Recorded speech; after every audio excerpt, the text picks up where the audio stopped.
Hello. Are you guys having fun? Wait a minute, I can't hear you guys having fun? That's better. Hi, welcome. Thank you for coming. It's a little warm in here. Can we turn the lights down just a tad? Gets very toasty in here. I don't want us all to get... That's better. Okay. Stuart. Hello, Cary. How are you? I'm good. Good, good. And you're looking very, very dapper today. Thank you. Lovely leather jacket. It's all smoke and mirrors. So, Cary, the book that you've written is As You Wish, which people can buy. Now, in the book, you talk about how you injured yourself with working with Andre the Giant. How did that happen? Yes. Okay, so I have a book out called As You Wish, Inconceivable Tales from the Making of the Princess Bride. And we only have 20 copies left, so if you want to come and get them for Christmas or for yourselves or for gifts, come on by the booth and we'll sign it for you. But yeah, this film was obviously a turning point for me in my life. It gave me the career I have today, and so that's why I wanted to write the book, to share with everybody how much fun I had making it. And we had a couple of mishaps while we were shooting. One of the stars of the film was a wonderful guy called Andre the Giant. And for those of you who don't know, he really was a giant. He was 7'5", 450 pounds. And he plays a character by the name of Fezzik in the film. And Andre couldn't get around the location where we were shooting very well. We were shooting in the Derbyshire Moors in an area called the Peak District. And so our line producer asked him how he got around on his farm in North Carolina where he lived. And Andre, who called everybody boss, which is hilarious for a guy who's 7'5", he said, "Oh, hey, I drive an ATV, boss," like that. And the line producer went, okay, and I think they rented him the only all-terrain vehicle that was available in Great Britain at that time in 1986. And if you Google on your phone, if you Google Andre the Giant and ATV, you can see a picture of him sitting on it. It looks like a little tricycle under him. It's hilarious. Anyway, you've never seen a giant move so fast. He would zoom around as he loved it. He was just zooming around. And so no matter what you were doing, you'd stop and see this huge man flying around on this, like I said, on this very powerful tricycle. And he would ride up to me on it, and he would taunt me. He'd go, "You like my toy, boss?" I go, it's very nice, Andre. He goes, "It is very nice. You want to try it?" I go, "No, Andre, I don't think I should. I don't know how to... Okay. And he'd just drive off like that. Second day. "Hello, Andre. You like my toy?" "Yes, it's great fun." "You want to try it?" "No, it's a..." Fourth day, he came up to me and he goes, "Hello, Andre. You know you want to..." So finally, I caved in. I let my ego get the better of my abilities, and I said, "Okay, Andre, fine." And I was due to shoot a scene right after this momentary interlude that we had. I was due to shoot a scene with Robin Wright, who plays Buttercup, where we fall down the hill together, yeah? So I get on this thing that I had no business being on, and his bodyguard, this is hilarious, like he needed a bodyguard when you're 7'5", you know. This guy came up to me and he goes, "Oh, it's very simple, Governor. It's just like a motorbike. Clutch here, brake there, on-off switch, Bob's your uncle." That should have told me something right there, you know? So Andre gets off, and the thing goes another 2 feet higher after he gets off it. And I get on this thing, and I put it in first gear, and I didn't get more than 2 feet. I went over a rock and caught my left big toe between the clutch pedal and the rock, and it just snapped like that. And I went, "Oh, no, not the foot, not the foot." And I realized I'd broken my toe. And of course, I was terrified because this was 10 days into shooting, and I had a very big sword fight scene that I still had to shoot. But luckily, I was able to work around it. Let's put it that way. So if you look back at the film, you can see there are some scenes where I am, well, let's just put it this way, where I'm a little light on one foot. hopping around here and there. You'll be able to spot it when you look at it again, yeah. And you've mentioned that acting was a passion of yours ever since you were a child, and Yes. you always wanted to be involved in film. Yes. And The Princess's Bride, Robin Hood Men in Tights, Yes. even Saw to a degree. These are all films that are going to stand the test of time, that are classic, that people watch even now. Oh, thank you. How does it feel for you as an actor to have made such an impact on an industry that you wanted to get into and love? I feel very blessed. I think that I wake up every day and I thank God, really, for all the blessings He's bestowed upon me. That's just how I feel about it. I've had an incredible career, but it all really started with The Princess Bride, and so, again, that's why I wrote this book as a love letter to the filmmakers, to the fans, and to my co-stars about this film that changed my life. Yeah. And it's still enjoyed today. I mean, people even call it a cult classic. So how did you first realize that this is how popular this film is? That's a good question, Stuart. When the movie came out, actually, in 1986, it was not a big hit, actually. We came out the same week as Fatal Attraction, which made a lot of money, and we went away rather quickly, sadly. And it wasn't until about 10 years later when a brand new format came out called VHS, and for you younger kids here, you'll have to Google that. That's the video format. It's a tape format. And that's when people started renting it and buying it and then sharing it with friends, giving it as gifts and what have you. And I remember I was in New York. I was in a restaurant. I was ordering a hamburger or something, and the waitress said, "How do you want that cooked?" And I said, "Medium rare." And she went, "As you wish." I said, "Excuse me?" She goes, "You know." Like that.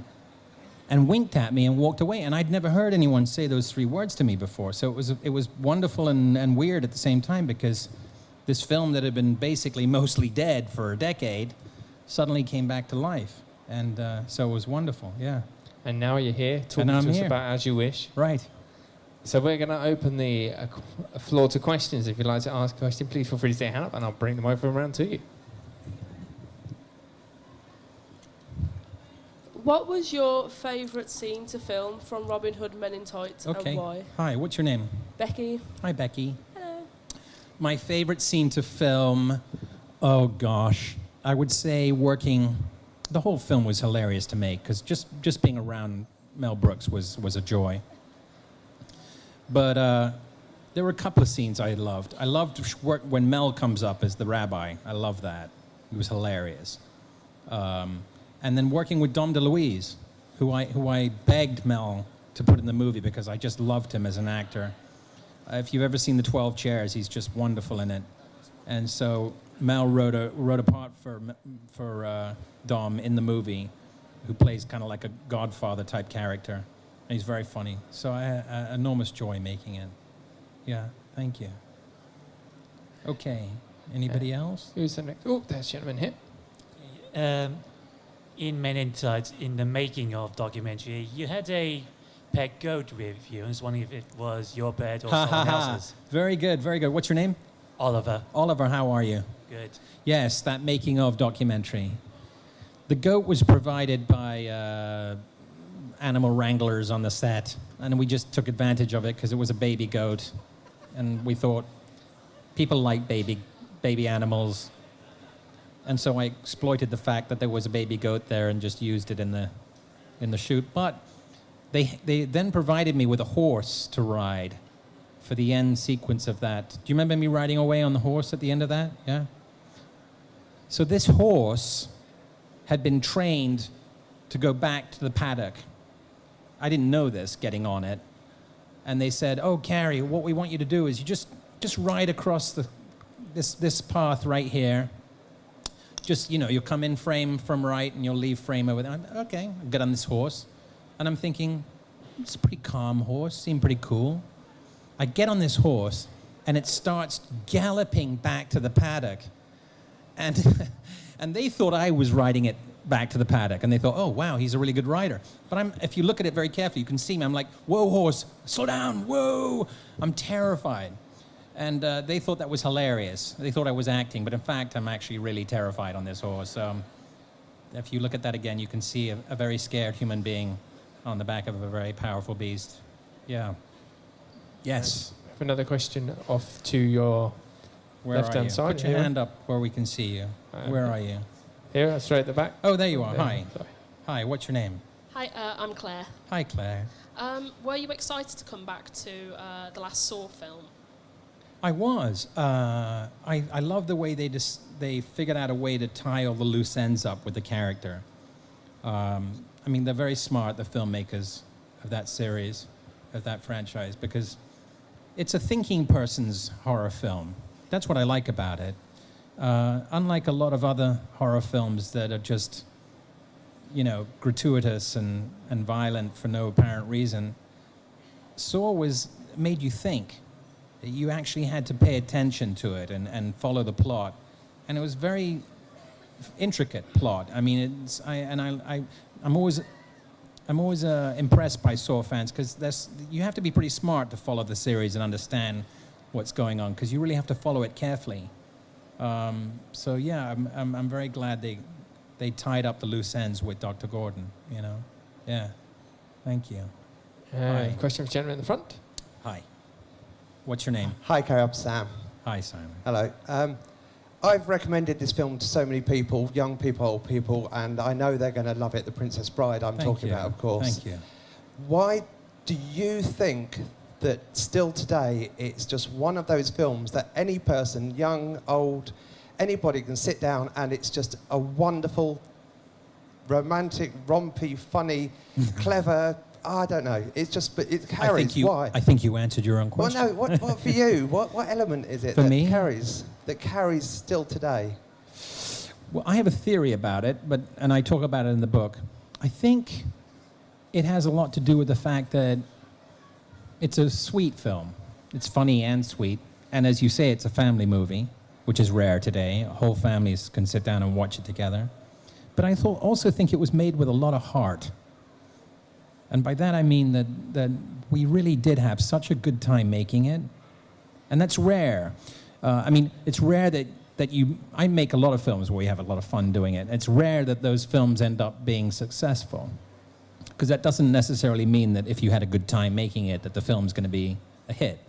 But this was one of those rare occasions where we really did have a great time making it, and it did end up being successful. So I think that had a lot to do with it. I think. I don't know. I hope that has a... Does that answer your question? Yeah? Okay. Yeah. And we have a question from a lady here. Hi. How are you? What's your name? Hi, I'm Philippa. Hello, Philippa. Hi. I was wondering, how long did it take to shoot the sword fight scene with Inigo Montoya? Yes. And very good pronunciation of his name, by the way. That took about a week because Rob wanted to cover it. Rob Reiner, the director, wanted to cover it from every single angle.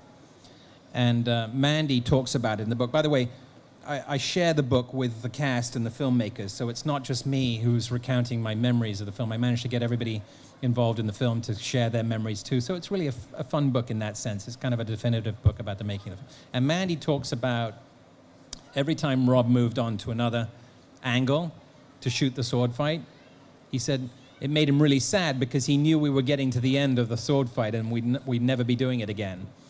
Because we worked very, very hard on it. We rehearsed about 8 hours a day for 5 days a week in pre-production. And then while we were shooting the movie, every time there was a second break in the filming, our trainers would grab us and we'd go off and rehearse. So we worked very hard on it. And I think it turned out pretty good. Yeah. Thank you. And we have a question for the gentleman in the front. Hello, sir. How are you? What's your name? Chris, Hello, Chris. you mentioned the waitress quoting "As You Wish" back at you. Yes. What's been your weirdest fan experience? Okay. That's a good question. And I have the answer. I was at a Comicon in New York Comicon. And a fan came up to me, a very sweet young lady, and she lifts up her hair. And on the back of her neck, very beautifully tattooed in fine calligraphy, were those 3 words, right? And I go, wow, that's very nice. And she goes, it would be nicer if you signed it. And she handed me a Sharpie. And I go, wait a minute, you want me to sign the tattoo? And you're going to, what, make that into a tattoo? She goes, oh, yeah, sure. I said, I don't know about that. It's kind of weird and, you know. And her mother, who was standing right there, went, no, you got to do it. Do it. Do it now. So somewhere, God bless her, there's a girl wandering around with my name tattooed on the back of her neck. I mean, God bless her. I feel kind of bad. But, you know, I felt the pressure from the mom and I did it. So there you go. Definitely an interesting one. Yes. And straight in the middle here, we have Hi. a question from a gentleman. What's your name? Michael. Hello, Marco. Hi. Just going back to Saw, I know you said it was tied up really well. Do you have any idea whether anything's going to go further with Saw at all? I don't. And the filmmakers have intimated it. I know we just had a 10-year reunion. And, you know, I know the producers want to make it. I know that the fans want it to happen. I really have no answer for you. I wish I did. But you'll probably hear about it before I do. You know, I'm sure it'll be released in the press when they announce the plans to do it. So, yeah. And on the opposite side in the middle still, we have a gentleman here. Hi, what's your name? Hello there, Derek. I'm sorry, say again? Derek. Hey, how you doing, Darren? Hiya. In the film Liar Liar, you had to do the really funny scene where you had to reenact the claw, Yes. which I use at work as in a play group. Good. How much of it was you or direction? That was me. That was all me. Yeah, we had a lot of fun making that. Jim Cary, very funny guy. And you've seen his poster out here for his new movie. I recommend you go see it. It's hilarious. I saw it. Really funny. Dumb and Dumber 2. That was me, the claw. I kind of did that myself. But, yeah, it was an interesting film to make because it was a very big Universal Studio movie.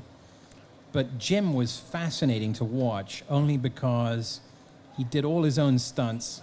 Thank you, that's much better with the light, thank you. He did all his own stunts, and in the bathroom scene, you know when he's beating himself up? If you go back and rewind that scene, you can hear him actually smash his head against the floor, which drew gasps from the entire crew when it happened. And he got up like it was no big deal, and I realized this man has a really thick skull because if anybody else had done that stunt, there would have been, you know, a very serious injury and hospital and shut down the film and the whole thing. He's an extraordinary human being, very talented actor and comedian, yeah. Yes. We have a question just off to the far left here. Hi. Which lady was it? Put a hand up. It's you, sorry, gone way too fast. I do apologise. Hi, what's your name? Hi, my name's Hope. I kind of have two questions. Okay. That's all right. There's a lot of really quotable moments from Princess Bride, like Right. my name is Inigo Montoya and all that stuff you can put on t-shirts. And I was just wondering what your favourite quote was. My favorite one is kind of obscure, but I'm kind of partial to anybody want a peanut. I don't know why, it always gets me every time, I don't know. It's just so silly. But Andre always makes me laugh.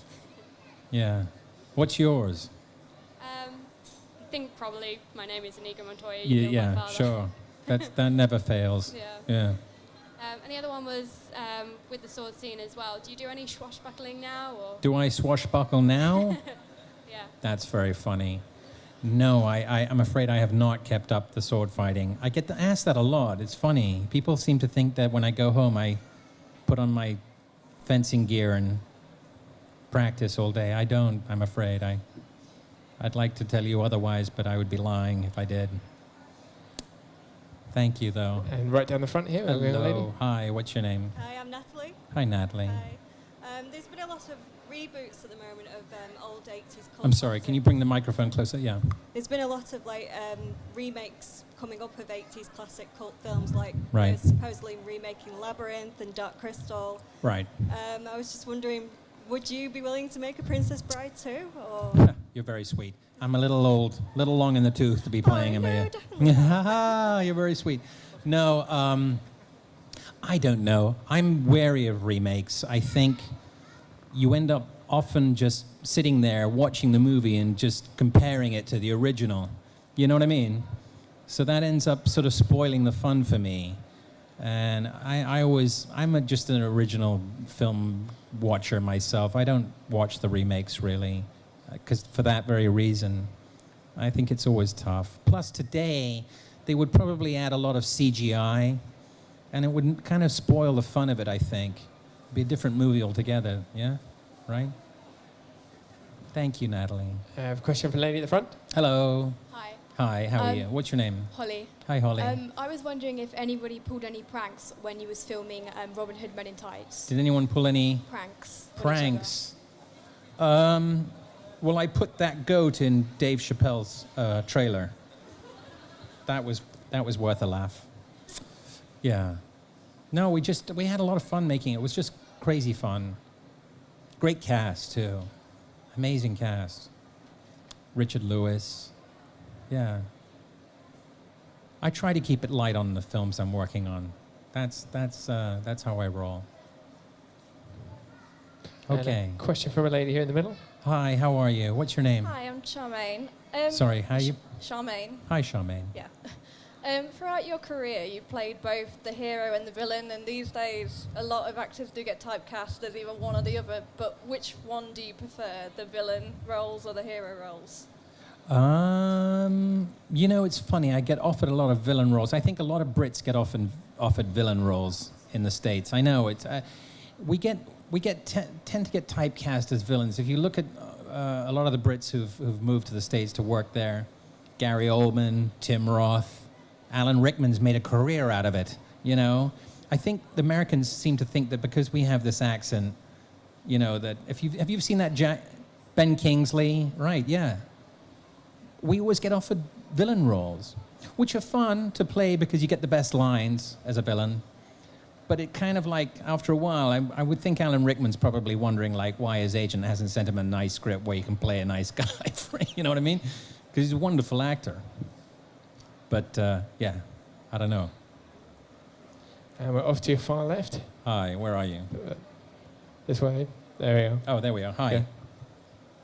Hi, what's your name? Hi, Cary. I'm Nikki. Hello. Nice to talk to you. I wanted to ask, I've watched a lot of your films, and one of my personal favourites is Hot Shots. Okay. Which looks like it was really funny to work in. Yeah. And you've done a lot of different genres, sort of comedy, and you've done Saw. Is there a genre that you haven't worked in that is still a challenge that you'd like to do? Yeah. I haven't done... Well, I've done a Civil War film. I haven't done like a World War II movie. Kind of like to do that, maybe. You know, maybe come back and work here. That's what I'd like to do, because I miss it here. You know, I like work. Don't get me wrong. My family's in America, and I live there now, and I work there. But I'd like to work here. English movies are always cool. So when I see a British movie, I kind of get nostalgic, and I miss it. So if I can get a chance to do a movie here, that would be nice. Yeah. For you, writing As You Wish, what was it like looking back at The Princess Bride? Very nostalgic. It was like going down memory lane, you know? And I just have very fond memories of it. And that's, again, why I wrote the book. A very fun time in my life. I was 23 when I made it. And very impressionable. And clearly the novice in the group. I was surrounded by a tsunami of talent. And but they all made me feel very welcome. So it was, like I said, it was a lot of fun. And we have a question from a lady here. Hello. Hi. Hi, how are you? Fine. What's your name? Karen, hi. Hello, Karen. I was just wondering, when you worked with Philip Seymour Hoffman in probably one of his earliest films, Right. As another actor, do you recognize when someone like that is going to have this amazing career in front of him, or at the time, is it just another person on set with a few lines and you're surprised when suddenly they Take go off. on? Yeah. Yeah, no, Philip was talented. You could tell he was talented. I mean, I'd seen him in Scent of a Woman. I think that was his first movie, right? With Al Pacino, Chris O'Donnell. And he was a wonderful actor. And I don't know how you feel about it, but we were all deeply, deeply saddened by his passing. It was very unexpected and very tragic. And just another sad casualty of our industry. And a true talent, a real true talent. But at least we have his films to remember him by, so at least there's something, yeah? But yes, he was wonderful to work with, and very funny in the film, actually. I think it was one of the funnier roles he did, besides maybe, well, I think Boogie Nights, he was very funny in that too, you know? But we can't go into detail there because there are kids present. Okay. I have a question from a gentleman right at the front. Where are you? Hi. Hello. Right. What's your name? I'm Will. Hi. I met you earlier. Hi, Yeah, Will. I met you a few minutes ago. Men in Black. Yeah. I've got sort of like 1.5 questions, as it was. First one is, have you got like a scene from all of the movies that you look most fondness on? Sort of your most favourite sort of scene from a film? My favorite scene from all the films I've made? So is there one you most look back on with most fondness more than any others? Not one. I only look at my work and see my mistakes. That's why I don't watch my movies more than once. I usually see them at the premiere, and that's good enough for me. And yeah, I can only see my flaws. That's just who I am. I think then the second one is sort of at the end of the Men in Tights film. I think everyone's possibly wondering, was the locksmith successful? Haha, very good.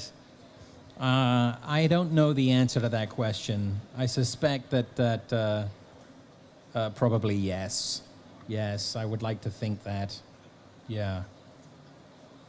Thank you, Will. And you've also done some voiceovers. You've done animated films, particularly with Studio Ghibli. Right. What was it like to work on films that are also considered cult films themselves?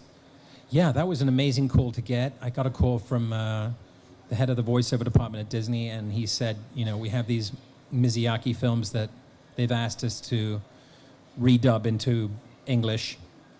And I didn't know his work. I know, shocking as that may be to some Ghibli fans, but I really didn't know his work. And when they sent me the tapes to watch, I was blown away by the talent of this man and his artistry. And it was fun to figure out we had to work around the mouth movements were all in Japanese from the original, so we had to figure out a way to fit the dialogue within the shape of the movement of the mouth of the characters, because they couldn't redraw them, you know, for English audiences. So we just had to make the square fit in the hole, as it were. And so that was a fun challenge to do.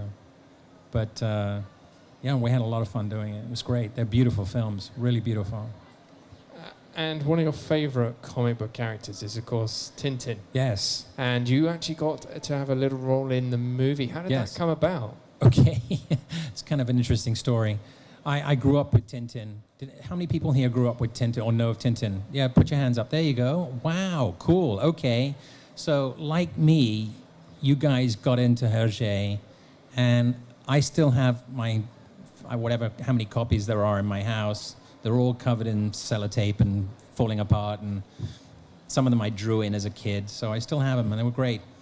And I found out that Spielberg was going to make an animated version of, kind of a version of Secret of the Unicorn.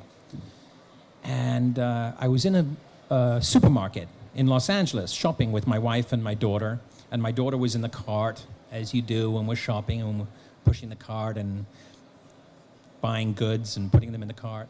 And my wife suddenly freezes. And I said, what is it, honey? What happened? She goes, oh my God, oh my God. I went, what? She goes, Steven Spielberg, he's in aisle 9. I go, come on. Spielberg doesn't shop for his own food. She goes, honey, he's there. Look right now. So I get the cart, and very surreptitiously, I sort of lean back into aisle 9, like this. And I go, oh my God. And it was him. He was like buying cereal, like Count Chocula or something, you know? And I'm thinking, what the heck is Steven Spielberg doing? So I turn to my wife and I go, I gotta say hi. I mean, he's making Tintin. I got to talk to him about it. She goes, honey, he probably doesn't want to be bothered. I'm like, honey, it's Tintin. I've got to talk to him. She's like, okay. So we take the cart with my daughter in it, and we go down the aisle, and I introduce myself, and he's like, oh, hey, yes, sure. We did Twister, and good to see you. And I say, Mr. Spielberg, I understand that you're making a film of Tintin. He goes, yeah, we're very excited about it. I go, well, gosh, and I launched into this whole spiel about how much I love Tintin and Hergé. I even traveled to Belgium, and I went to the museum, and I said, are there any parts left? He goes, Cary, I wish you'd come and met me a few days earlier. We've cast all the roles already. And my heart sank. I was like, oh, no. I said, I'll do anything, Stephen, anything at all. He goes, well, there is one role left, but it's only 1 day's work. I'm sure it's too small a part for you. I go, trust me, I'm okay with that. I go, what's the part? He goes, well, can you do a French accent? I went, but of course. Like that. It was the worst French accent. And he goes, okay, I'll have my guys call you. And sure enough, Monday morning, that was a Saturday, Monday morning, I got a call from DreamWorks, and a week later I'm on the set. So you never know who you're going to meet in the supermarket. So that was a wonderful piece of kismet, yeah. And now that you've finished writing As You Wish and it's out and published, and we know you as an actor, we know you as a writer, is there any kind of area of the business of film that you love that you now are thinking, I think I want to explore that a little bit more as well? Well, I just wrote a screenplay that's being produced now. It's about the day that Elvis met Nixon, and it's being produced into a film. And I think Kevin Spacey just signed on to play Nixon, so that's kind of fun. And Michael Shannon, I believe, is playing Elvis. So I just branched out into screenwriting. So that was fun. Yeah.